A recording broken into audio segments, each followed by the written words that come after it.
সুপ্রিয় শিক্ষার্থীরা, জারণ বিজারণ বুঝতে আমাদের অনেকের কষ্ট হয়।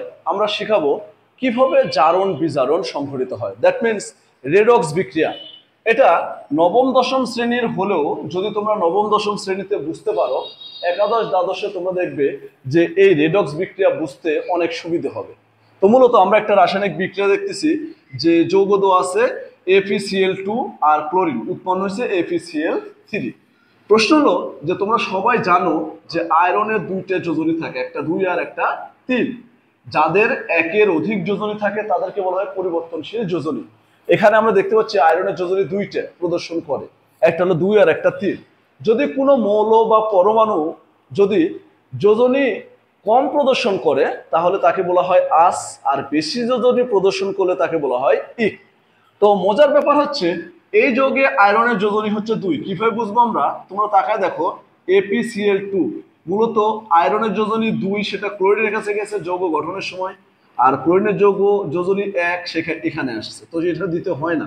তাহলে মূলত এই যৌগে আয়রনের যোজনী 2, তাই এটাকে আমরা বলতে পারি ফেরাস ক্লোরাইড। ফেরাস ক্লোরাইড, ওকে।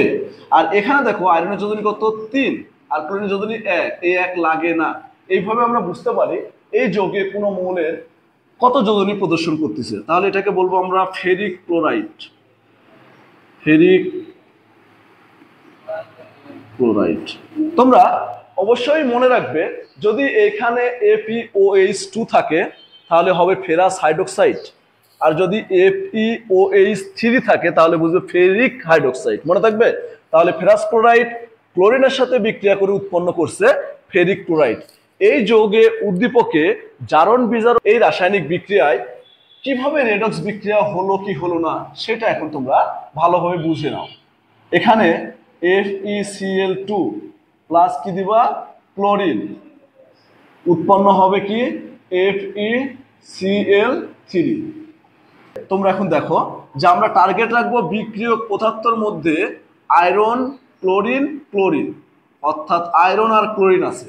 আয়রন এবং ক্লোরিনের মধ্যে কোনো একটার জারণ ঘটবে, কোনো একটার বিজারণ ঘটবে, তাহলে সেই বিক্রিয়াকে আমরা বলবো রেডক্স বিক্রিয়া। যদি কারো জারণ ঘটে তাহলে বুঝবো সেটা জারণ ঘটছে, কারো যদি আমাদের বিজারণ ঘটে তাহলে বুঝবো সেটা বিজারণ বিক্রিয়া। দুইটাকে আমরা একত্রে বলবো রেডক্স। তাহলে তোমরা দেখো আয়রন, এই যৌগে আয়রনের যোজনী কত? আয়রনের যোজনী 2, তার মানে আয়রনের জারণ সংখ্যা পজিটিভ 2। এই যৌগে আয়রনের যোজনী কত? 3, তার মানে আয়রনের জারণ সংখ্যা পজিটিভ 3। তাহলে তোমরা তাকিয়ে দেখো যে মূলত আয়রন 2 পজিটিভ থেকে উৎপন্ন হয়েছে কি? Iron 3 positive. তোমরা মাথায় রাখবে জারণ সংখ্যা মানে ধনাত্মক চার্জ বৃদ্ধি পেলেই বুঝবে জারণ বিক্রিয়া সংঘটিত হয়েছে। যদি ধনাত্মক চার্জ বৃদ্ধিপ্রাপ্ত দেখো তাহলে বুঝবে জারণ, এখানে বিক্রিয়া জারণ ঘটছে। অথবা মুক্ত পরমাণু যদি চার্জ সংখ্যা বৃদ্ধি পায় তাহলে বুঝবে জারণ ঘটছে। তাহলে Fe থেকে Fe3 পজিটিভ, তাহলে দেখো একটা ইলেকট্রন ত্যাগ করছে, ত্যাগ করে বিক্রিয়াটা জারণ। তাহলে এখন লিখে দাও তোমরা এখানে এইভাবে যে Fe থেকে Fe3 জারণ বিক্রিয়া, জারণ বিক্রিয়া। তাহলে রাসায়নিক বিক্রিয়া থাকলো কি? আর ক্লোরিন। আমরা জানি মুক্ত মৌলের জারণ সংখ্যা 0, মুক্ত অণুর জারণ সংখ্যা 0। তাহলে এই অবস্থায় ক্লোরিনের জারণ সংখ্যা 0, এই অবস্থায় ক্লোরিনের জারণ সংখ্যা কত হবে? -1। তোমরা জারণ সংখ্যা বের করে দেখতে পারো যে ক্লোরিনের জারণ সংখ্যা -1।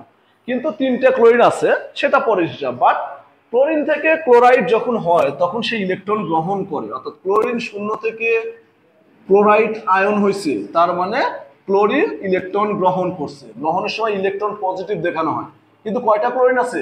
2টা। তাহলে আমরা দেব 2টা ক্লোরিন 2টি ইলেকট্রন গ্রহণ করে 2টা ক্লোরাইড আয়নে রূপান্তরিত হয়েছে। এটাকে বলতে পারি আমরা বিজারণ বিক্রিয়া। বিজারণ বিক্রিয়া। এই যে যদি কোনো রাসায়নিক বিক্রিয়ায় কারো জারণ ঘটে তাহলে বলবো জারণ অর্ধ বিক্রিয়া, কারো বিজারণ ঘটলে তাকে বলবো বিজারণ অর্ধ বিক্রিয়া। এই টোটাল সিস্টেম বা টোটাল বিক্রিয়াকে বলা হয় জারণ বিজারণ বিক্রিয়া, মানে রেডক্স বিক্রিয়া। রেডক্স বিক্রিয়া, রেডক্স মানে রিডাকশনের, REDUC, রিডাকশনের রেট, আর অক্সিডেশনের অক্স, অক্সিডেশন। এই অক্সিডেশনের অক্স থেকে আসে রেডক্স। ক্লিয়ার? এবার তোমরা এই বিক্রিয়ার সমতা সাধনের জন্য দেখো ইলেকট্রন দুইটা আছে, এই দুইটা ইলেকট্রন সমান করার জন্য উপরকার বিক্রিয়াকে 2 দ্বারা গুণ করবো, তাহলে 2Fe 2 ইলেকট্রন 2Fe, তাহলে 2 ইলেকট্রন পজিটিভ 2 ইলেকট্রন নেগেটিভ কাটা দাও, দিয়ে থাকবে কি 2Fe 2 পজিটিভ প্লাস Cl2, বিক্রিয়ার ওই প্রান্তে থাকছে কি 2Fe 3 positive plus 2 chloride negative. এটাই হলো পূর্ণ বিক্রিয়া, মানে জারণ বিজারণ সমতাকৃত বিক্রিয়া। এবার তোমরা দেখাতে পারো, বলবে যে এখানে আয়রন একটা ইলেকট্রন ত্যাগ করে আয়রন 3 পজিটিভ আয়নে রূপান্তরিত হয়েছে, অর্থাৎ আয়রনের জারণ ঘটছে।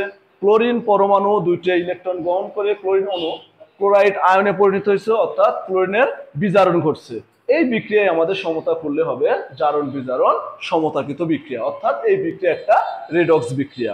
ওকে।